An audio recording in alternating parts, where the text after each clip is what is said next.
All right. Thank you guys for joining us today. I know it's probably a lunch break for most of you, so we don't want to keep you too long, but I want to talk about how thrilled we are to have Eddie here. So if you do not know Eddie, you are missing out. I guarantee it. So Eddie Reymond is the owner, operator of Eddie's Health Shop, which is the #1 health food store in Knoxville. He is a wealth of knowledge for diet, nutrition, supplements, just healthy living in general. And he is a longtime friend and member of the Y. So again, Eddie, thank you so much for joining us.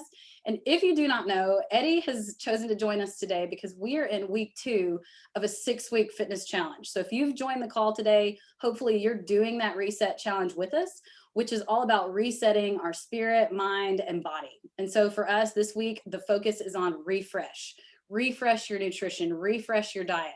And so we gave you some pointers on how to do that. You know, eat the rainbow, get your water in, make sure you're cooking and preparing healthy foods, a lot less packaged and processed foods. But we know that there are experts in our community, and we love taking advantage of all they have to share with us. So Eddie is here today to do just that. So Eddie, I'm going to turn it over to you. Thank you for joining us, and take it away.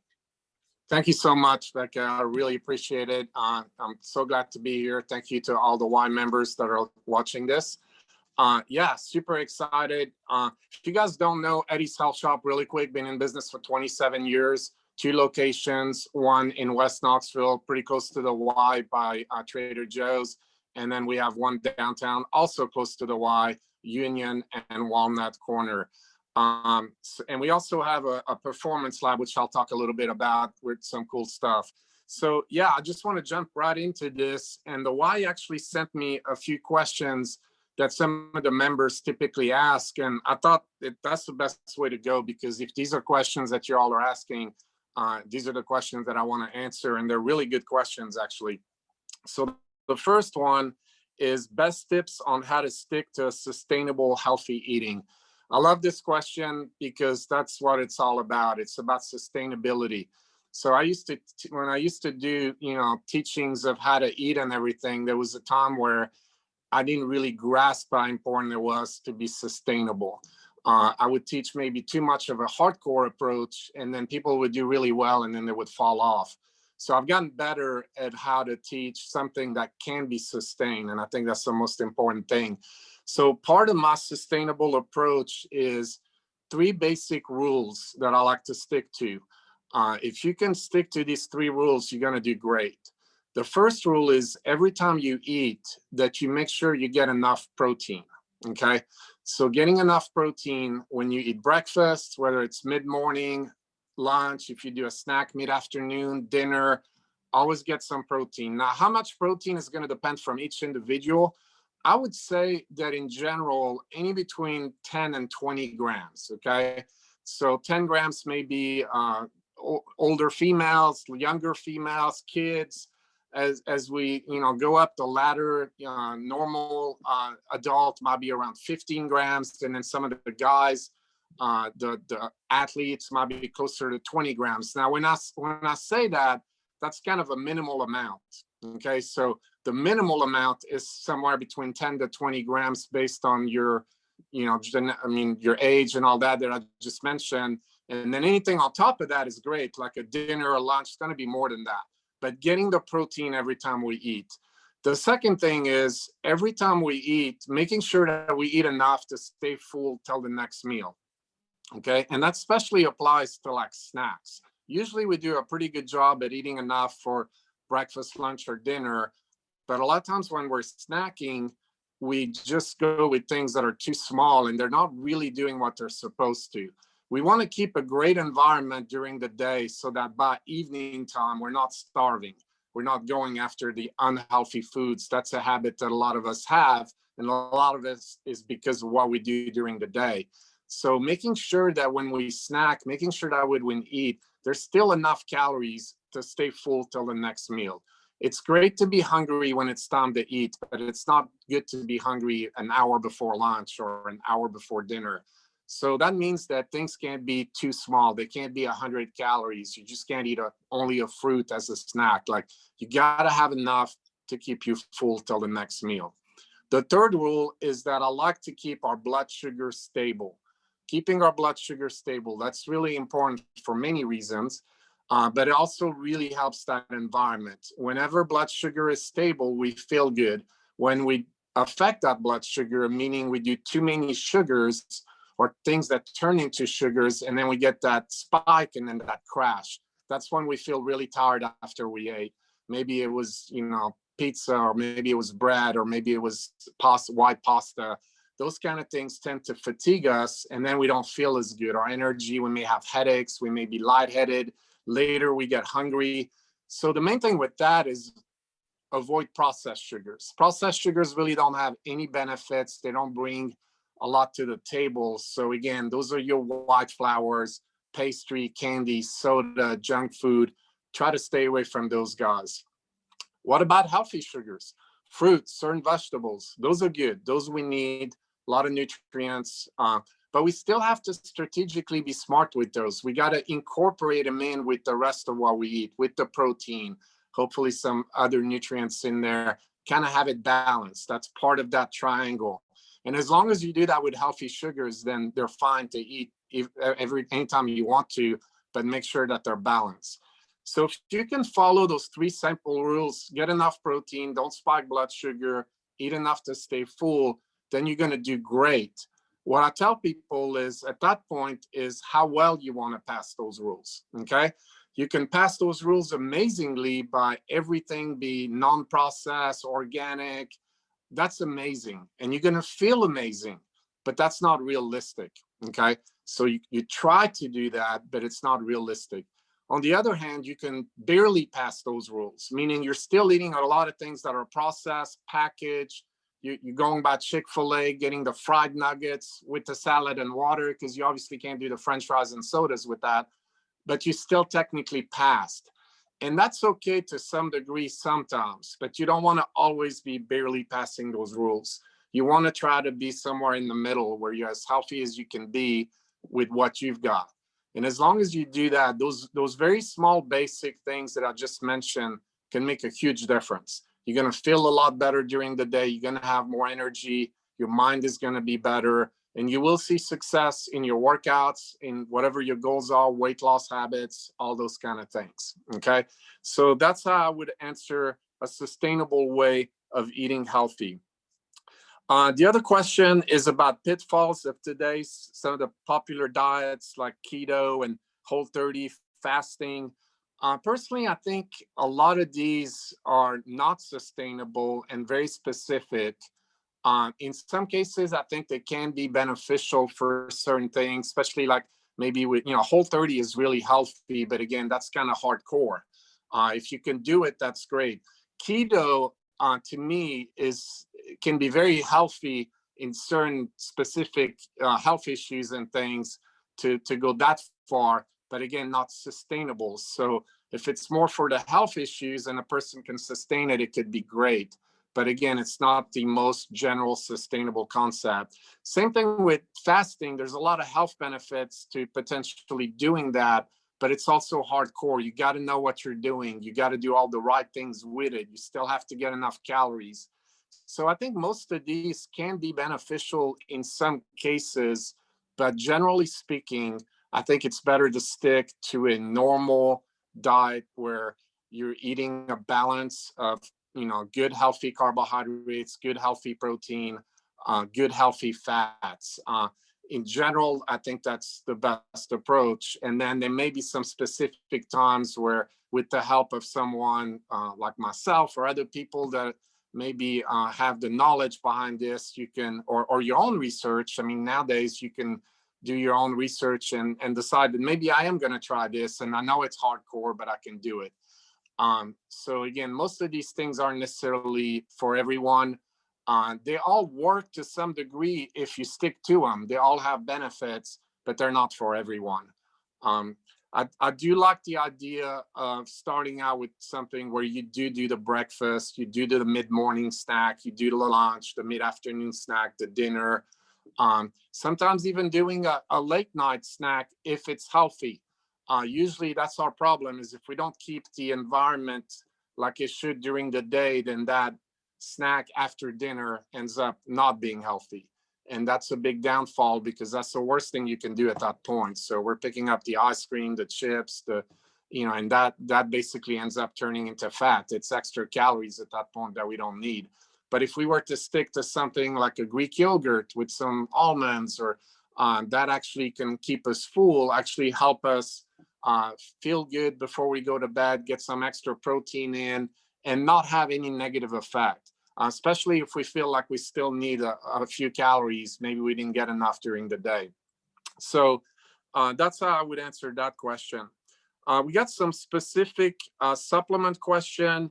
For example, what's the bottom line on supplements? Who needs them? What should I be looking for? So even though I have over 9,000 supplements here, we don't need all these.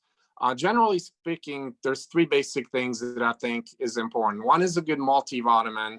And that's basically because even though we're trying to eat healthy, we're still not going to get all of our nutrients out of foods. So now with the multivitamins, unfortunately, when you buy them in the mass market, Centrum One Daily, a lot of times you're getting more of a marketing product, not a quality product. You're getting fillers, coal tar. I would suggest getting your multi from a health food store. You don't have to buy the most expensive one. And as an adult, I think it's good to do something that you actually do twice a day, on the onset of breakfast, onset of dinner. That helps you break down your foods better. And it also helps keep everything more even. You're actually going to sleep better, feel better. The B vitamins are going to be spread out. That's a better way to do your multi. As an example, this one is called 2 a Day by Life Extension. It's simple, both male and female can use it. We have lots of other multis, but that one is a good basic, high quality one. Vitamin D3. Most of you by now have heard of how important vitamin D is. Most people that don't already take vitamin D are deficient in vitamin D. It's not just one or two people. I mean, most of us are deficient unless we've been taking it. We just don't absorb enough through the sun. We don't get enough through food. I do suggest that most adults be on about 5,000 IU of vitamin D3 per day, once a day with food. It's a teeny little pill. Always take it with food. It's very inexpensive. Teenagers, they benefit from it too. Infants, children, but they don't need as much.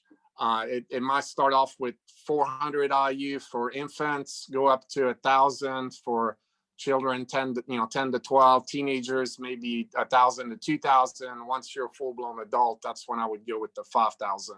But that is important, especially with COVID. We found that D levels made a big difference in people doing better. So I would definitely suggest that.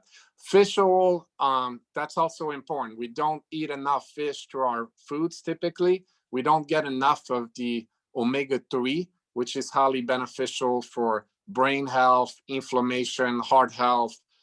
If we do a pretty good job eating fish, salmon, then we might not need it as badly, but generally speaking, most people don't. So I would suggest a daily fish oil supplement, or plant-based if you don't want to do fish. We really like this liquid product by Barleans, which is emulsified. You don't taste the fish. It's delicious. Anywhere between a teaspoon for kids to a tablespoon. That's a great product. We do also have hundreds of soft gels for people that don't want to do the liquid, but again, it tastes great. So those are three basic things, and that's usually the foundation to what I would call a good supplement program. Now, after that, anything above that, it's based on the specific person. Okay.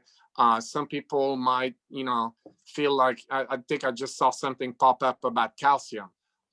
Especially as we get older, that calcium is important. So calcium actually does really well with vitamin D in absorbing. That helps the absorption. But something else that's important that sometimes people don't always mention is magnesium. This is a particular magnesium powder called Calm. So magnesium is the #1 deficient mineral in women in America and #2 in men. It's one of your main electrolytes. It plays a role in almost every single function. It helps the calcium absorb with the vitamin D. Something else that helps the calcium absorb is vitamin K2. That keeps the calcium in your bones. So absorbing a lot of calcium is a good, getting a lot of calcium is good, and absorbing it is really good. But if you don't keep it in the bones, then that could actually be bad.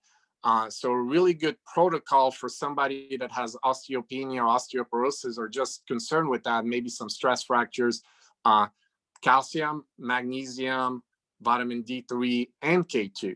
Okay, not everybody necessarily needs all four, but that's a great protocol to target that. And they don't always tell you that. A lot of people just take calcium and that's it, or vitamin D with it. Magnesium, beside helping the absorption of calcium, is great for many other things. It helps the entire body relax. So it's great for stress. Stress has been a big thing this, 2020.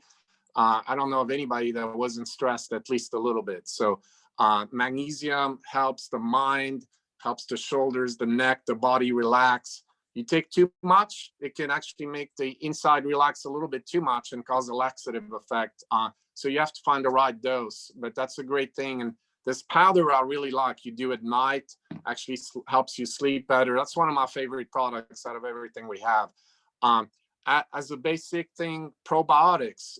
As we start to age, our gut is one of the most important things. Our gut flora kind of targets almost every part of our body. So we don't get enough of that probiotic, that good bacteria through our diet. If anything, the processed foods that we eat and the stress actually affects our own flora. So supplementing with a probiotic is a good thing. Prebiotics, a lot of good probiotics actually have prebiotics in there that fuels that probiotic.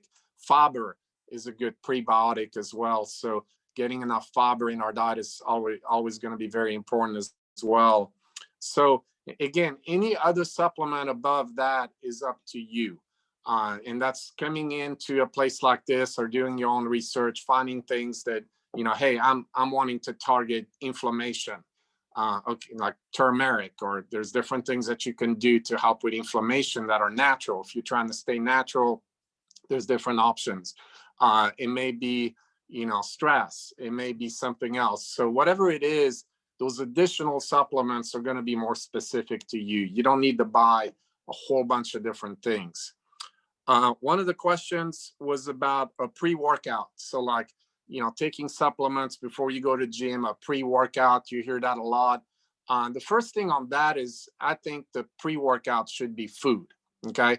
I think it's really important to time your pre-workout meal properly. Now, assuming you work out not in the morning, then that's a lot easier to do. So if you work out in the afternoon, you're working out at 4 p.m., try to eat at 2:15 so you can be digested and have good fuel. Whether it's a meal or a snack, make sure that it does do what it's supposed to do. Have some protein, have some carbs in there. Make sure that it gives you that energy. And by the time you get to the workout, that's been digested and you're going to feel great. And that's your pre-workout. So anytime during the day, you try to time that pre-workout meal perfectly. Now in the morning, if you work out first thing in the morning, a lot of people do. With that, you got two choices. If it's more cardio or a quick workout, there is the concept of doing that fasting. And you could basically get up, come to the Y, get your workout in. It wasn't super hard. And then right after that is when you're going to want to eat. Whether you do a shake or you wait for breakfast, you don't want to wait too long, but you can get that recovery started. But if it's a weight workout, if you're doing, free weights, machines, if it's a strength workout, you really want to eat before that. So with that, you have two choices. I don't want you to lose sleep. Sleep is hugely important. So if you can eat before and digest it, because maybe you're going at 8 and you get up at 6, that's fine. But if you're at the Y at 5:30 or 6 o'clock in the morning, I don't want you getting up at 4. Okay, that's going to affect you negatively as well because you're going to lose sleep. So you would do what I call semi-fueling. Maybe if you're working out at 6, you're getting up at 5:15, and then as soon as you can get to the kitchen, you're doing smaller amount, a little bit of protein, a little bit of carb. It's not as many calories. If you can go with something that's a little bit more digestible, maybe you make a shake with a little bit of protein, maybe put some oatmeal in there, blend it, drink it. Maybe you do like some egg white muffins. So this is not your fluffed up, like tons of, things in there. You want to kind of limit the fats and you want it to be more a little bit of protein and carbs. And that way, with that semi-fueling, you could still be digested and come into that workout feeling really good. Okay. You don't want to feel dizzy. You don't want to feel like you don't have any energy in the morning. Now, with that said, especially with the morning, the concept of sometimes doing something to give us a little boost, can be, can be okay. I mean, some people do a little bit of coffee. That's more basic. And if that does the job for you, I think that's probably actually, good. You don't have to do it if you're not into coffee. Now, the pre-workout concept started out as a concept of adding different things that was good for the workout together instead of doing it individually. So some of those individual things, like a little bit of caffeine or a little bit of beta alanine, that's an amino acid that helps with buffer lactic acid, or tyrosine that helps you focus, was a good concept. I mean, there was nothing wrong with that. The problem is most of these companies started loading these up with a bunch of stimulants and things that were bad for you and things that didn't even make sense. Things that increase blood flow, but then you had other things that constricted blood flow. So you're constricting and increasing at the same time. So that's where some of these pre-workouts actually became unhealthy. I would not let my teenagers do pre-workout. I would be very careful with most people doing pre-workouts. You can do sometimes individual ingredients, individual amino acids. We can show you which ones are healthy. A lot of people doing a little bit of beet or a little bit of nitric oxide, just get a little bit of blood flow going. As long as you don't want to overdo that either, but that concept could be good. There's one pre-workout out there called Amino Energy, which is milder, not as much caffeine, and some of the other ingredients in there are healthier. Other than the fact that it has artificial sweetener like sucralose, which I'm not a big fan of, and some food coloring, that one is not too bad. And if, a serving is 2 scoops, if you only use 1 scoop, that could be okay. So some people that want to do a little bit just to give them that little kick, especially in the morning, they're not fully woke up before they go to the gym, you could do that. But in general, be careful with pre-workouts. Typically, you don't need them. Get your food in, that's your pre-workout, or just be really smart with anything else like that you do. Let's see. What should I eat? I'm a gym goer trying to lose weight. What should I eat before and after a workout? So before, I just kind of mentioned that already. The timing of the before meal, we just went over that. Again, healthy carbs, healthy protein, that's what you need. Okay, that's your energy. If there's a little bit of fat in there too, that's great. Good fats. We're trying to stay as healthy as we can. After the workout, we have a window of about 30 to 45 minutes, which we call our recovery window. This is when you just broken down protein and glycogen, the 2 components of muscle, and you want to try to put that back in. If you put it back in that window, your results are going to be better. You're not going to be as sore. You're going to be more recover. You're breaking down these muscle cells and you're rebuilding them. That's how you see benefits in your workouts better. So it's not like you don't get any benefits if you don't do that, but you're going to get better benefits quicker if you try to hit that window. Now, some people, that's hard to do. Like, we may not be able to get to food within 30 to 40 minutes. Sometimes we have a long drive. Sometimes it's difficult to do. So the other option is to do a recovery shake, something that you bring to the Y with you. You've seen all these people with blender bottles. You have your protein in there with, some of it already has carbs in there. Sometimes you add your own carbs to it. And you basically, as soon as you're done with your workout, you just add water to that and drink it. And now you've targeted your recovery. Okay. And when you do that, I don't like for that to be my next meal. Okay. I've targeted recovery. I can wait a little bit longer to eat, whether it's dinner or lunch, depending on when you work out, and maybe breakfast. But I'm still going to want to eat. Okay. You still need that food meal. That just basically targeted recovery. So if you know you're not in the window, that's a good idea to do. If not, you could just get the food in. If you're really hardcore and you want to get the best results, you can do both. Get the recovery and then get your food in. Okay. There's also some supplemental meals that you could use. This one here by a company called Kate Farms. It can actually be used as a snack through the day, but also can be used as a recovery. So it's very convenient. It's very clean. This is roughly about 300 calories, 16 grams of plant-based protein. This thing is awesome. It's a little bit pricey, but it's so healthy. 29 superfoods, 23 fruits and vegetables. So it's very convenient, mid-morning snack, mid-afternoon snack, or after a workout. So there's a few products out there that you could do that with. For the people that are a little bit more hardcore, maybe some of the athletes that are listening, I actually helped formulate a product called Athletes Recovery. So it's not my company, but my name is on it. It's a carb to protein, very healthy sources, sweet potato carbs, nothing artificial. And people basically put that in the blender bowl and it's got everything they need. That one, it's kind of like food on the plate. Most women might use 3/4 of a scoop to a scoop. The guys may use as much as 2 scoops. It depends on whether you're shooting for weight loss or whether you're shooting for weight gain. It's like food on the plate. How much calorie? This is not a question, but how much calories should I need? So that kind of really depends on the individual. What I found is most people, like women especially, when they're trying to lose weight, tend to want to undereat. I see a lot of people that come in that are using MyFitnessPal and tracking their calories. But unfortunately, their suggestions have been given to them, like I need to be doing 1,200 calories. Well, typically that 1,200, from what I found, is too low. Okay, so there's ways that you can find out like what your body need.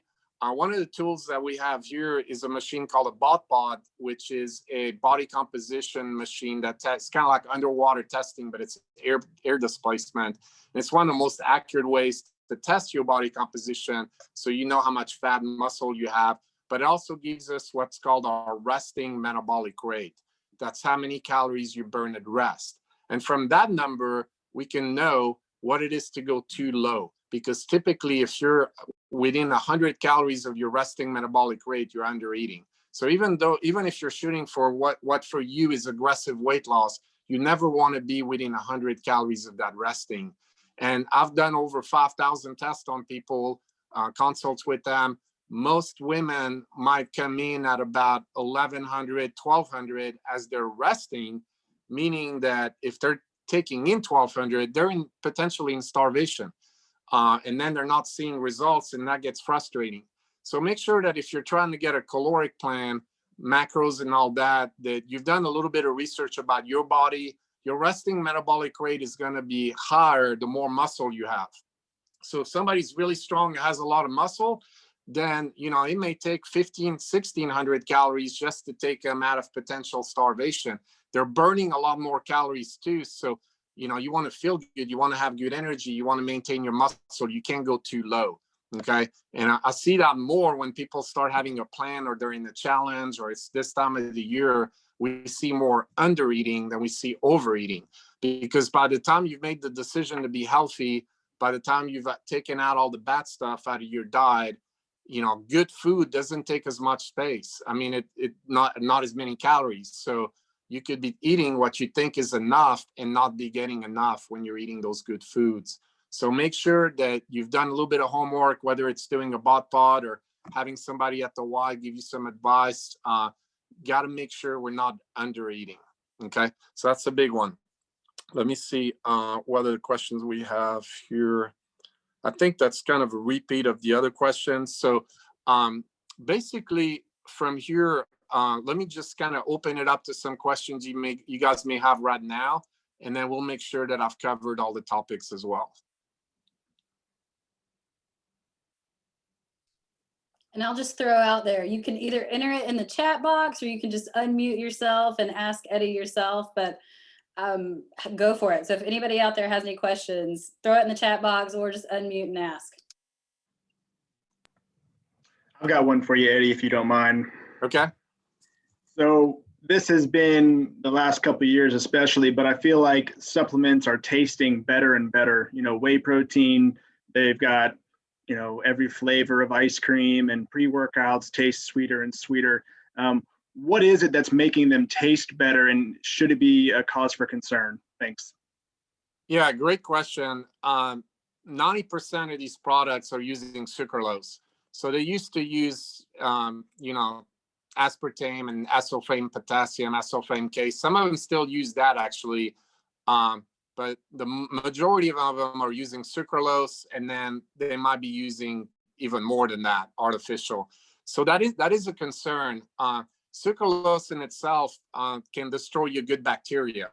So usually when we're younger, we don't have any digestive issues. Like we could be taking sucralose and never really have any side effects, but at some point it backfires. or if we're a little bit older and we already do have some digestive issue, doing sucralose could be the difference, and all of a sudden starting to have some major issues. So that one, what I usually try to tell people is try to avoid it as much as possible. But if you do get some, like one product with sucralose, you might be fine, but don't do two. Don't buy the fit yogurt that's low sugar but has sucralose, and then on top of that, your protein powder has sucralose, your pre-workout has sucralose, you're doing a BCAA during the workout that has sucralose. That's going to backfire. Okay, so all those artificial things, aspartame K, aspartame, they're all bad in different ways. We want to avoid those guys. And again, sometimes maybe a little bit of sucralose. We can do one product that we really like. You're right, these products are tasting better and better. Now, there's ways that they can use stevia, the plant-based sweetener. They're also using in the bars, they're using chickweed, which is a fiber. So, me being I actually manufacture products with a company called Zenivo. You can still make products taste a lot better than they used to using natural sweeteners. And they've come a long way with that too. So that's what I would suggest is look for the products that are using the natural sweeteners. Avoid these other products if possible. All right, Eddie, I've got one for you. So, and I sent this ahead of time. This was my actual question for you. So I'm big about like a grab and go granola bar or something like that. I don't necessarily feel like I need a protein bar, but there's a ton of those on the market. But even though they all say they're healthy, I mean, they're packed with sugar and packed with all these other things. So do you have one like go-to grab and go option for whether it's breakfast or a snack that's like no cooking, it's in a package? What would you recommend? Yeah, great question. And you're right. So, that with the snacks, that's the big thing we hear is people doing granola bars, people saying, I do nuts, I do fruits, I do string cheese. And when you go back to what I say at the beginning of the speech about the protein, staying full, not spiking blood sugar, pretty much all those options do not pass those rules. So when you look at a snack, look at those rules, okay? And yeah, you're right. A granola bar typically is not going to have enough protein. Now, some of them have more sugar, and those are the ones that you want to avoid. A granola bar that's more healthy, like something you buy at Whole Foods or something you made yourself, could be a great component that you combine with some extra protein. By itself, a lot of times it may not be enough, or it may not be balanced like it should be. So you may have to combine two things. It's still like use with your hands quick, but instead of just being one element, it's two element. Healthy jerky, nuts, granola bar, a little bit of healthy jerky, or Greek yogurt granola bar, Greek yogurt nuts, Greek yogurt apple peanut butter. I know you're saying, no, I don't always want to do a bar, but some of the, I was mentioning one of the other companies that I helped create. So my Zenivo cups, I don't know if some of you might be familiar with them. This is a company that I started, sold nationwide. And I created these cups. They're like peanut butter cups that basically, my concept was exactly what you said. I wanted something that was healthy, but also tasted good. Because if it's super healthy and it doesn't taste good, nobody wants to do it.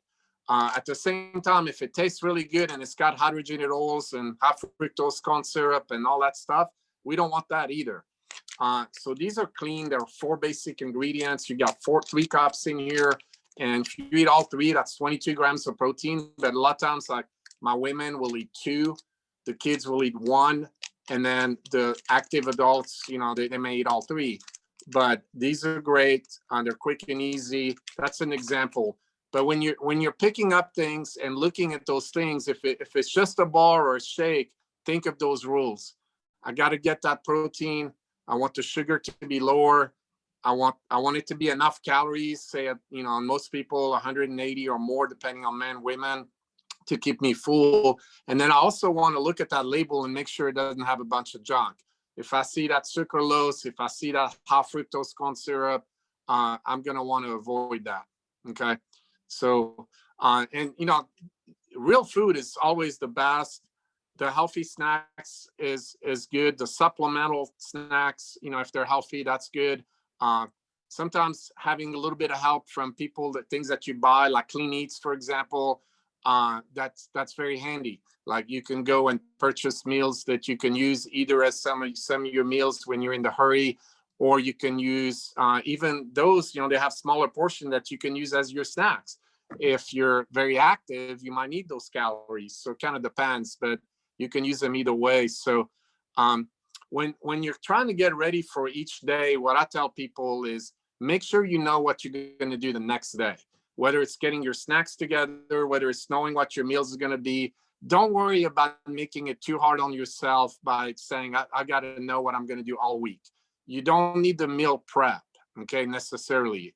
You could do what I call organized leftovers. Make a little bit for the next day. Keep it things that you like, but twig them to pass all rules, basically, okay? As long as you keep it simple and you know what you're going to do the next day, you're going to be in great shape. People try to overcomplicate things. Eddie, we've got a question in the chat. What was the name of the product that you mentioned that has the protein, the plant products? You said it was a little bit pricey. Was that the Kate's Farm? Can you hold that up one more time? Yeah, that's called Complete Kate Farms. By Kate Farms. It's a really cool story behind this. Anybody who knows tennis, the Rod Lever won Grand Slams. His brother, they moved from Australia to Santa Barbara, had a farm there, and their daughter, Kate, the brother to Rod Lever, ended up having all kinds of digestive issues from the time she was born. So they created this for her. And it wasn't even the business. It was just out of the farm to try to get her healthy. And it was amazing. And so they became a company. And actually not a lot of health food stores sell this. Their primary focus now is hospitals, because they're basically trying to give a product that's super healthy, that's an alternative to your Ensure and those things that unfortunately aren't that great. They're loaded with sugar and stuff, and it may be keeping people alive, but it's not that healthy. Well, they created something that costs a little bit more, but is amazingly healthy. My 92-year-old mom that's in assisted living, I literally feel like this is what's kept her as good as she's done. And she actually got COVID and, made it through it, basically no symptoms. And that could be a whole different story, but I feel like this has really helped her maintain her weight and feel good. Thanks, Eddie. I just got one more question in my email. So somebody asked, when they're cooking at home, because you were talking about sugar, what's the best sweetener to use? And so they mentioned like honey or syrup or like monk fruit. So what's the best option for a good sweetener? Yeah, so I'm assuming it's a little bit more baking and stuff like that too, but stevia to me would still be probably the number one choice, because you don't have to use a whole lot and it's great at sweetening things. So stevia would be number one. Xylitol, which is a sugar alcohol that actually doesn't have some of the negatives of some of the other sugar alcohol, would be my second choice. You just have to be careful on how much you use with xylitol, because you start using a little too much and it can kind of upset your stomach a little bit. And then after that, yeah, the monk fruits, as you get into honey and things like that, then it's not that much different than the real sugar, but it's healthier. You still have to kind of minimize it. So I think like when you're cooking, you're better off just going with something like a stevia. That's what I would use primarily. Anybody else have questions for Eddie? I've got like a whole page of notes. I don't know about y'all, but anybody else? All right, Eddie, I know you got a special offer for our Y members and Reset Challenge participants. So you want to share that with us? Yeah, so I mentioned the bot pod in my speech, and normally that's like a $40 for two, or sometimes we'll go down to 25 for one. But for YMCA members, for the rest of February and March, we'll do $15. So I'll make sure that my staff knows. And if you guys want to come in and get tested, it'll be $15. If anybody decides they want to do a consult with me, you can talk to my staff and schedule that as well. And I will reduce my rate on that as well. But with that BOT test, that will help you a little bit in knowing what your resting metabolic rate is, and again, what it would be to go too low. So it gives you some good information. And also kind of enables you to be able to see how much muscle you build, how you do the next time you get tested again. So we'll offer that special. That machine is only in our West Knoxville location. We have another device downtown called a Seca, which is good in some ways, but not quite as accurate for body composition as the Pod. Also, Y members, just always present yourself as Y members, because we'll give you extra discount. We'll give you 30% off a lot of our supplements that have a white sticker on them, and we'll discount down the sell items like 10% as well. So make sure you do present yourself as a Y member, and we'll take extra care of you. And yeah, I didn't go over everything. If I still got a few minutes, just one thing for people for recovery, we mentioned the recovery shake. There is one amino acid that I like to mention called glutamine. That's something that our body produces, and we get it through protein. But if there's anybody out there that works out really hard and feels the soreness, it's a great supplement to help with the soreness. So you can put a teaspoon of glutamine with your shakes after the workout, or just take it straight if you want to.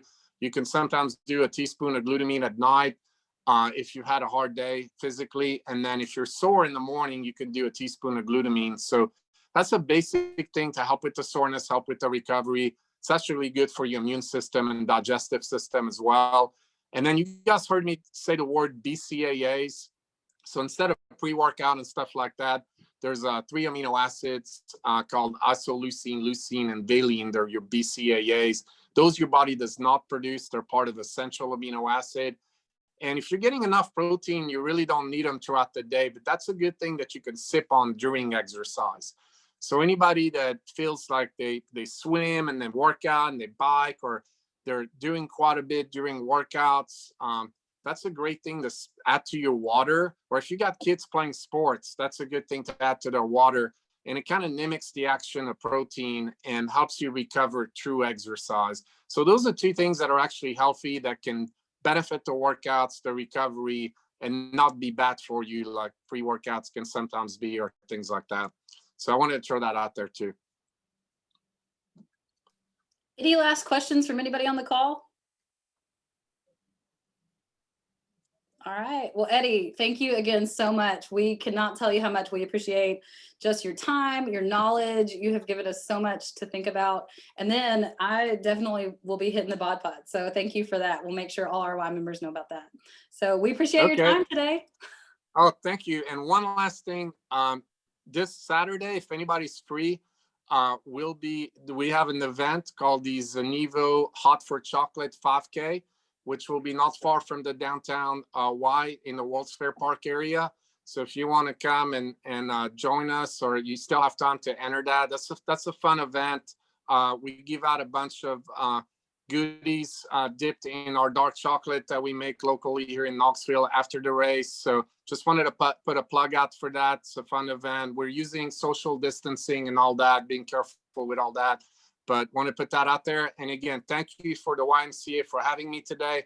Thank you for anybody that watched this live, and thank you for anybody that's going to be watching it recording. I really appreciate it. Thank you so much. Thanks, Eddie.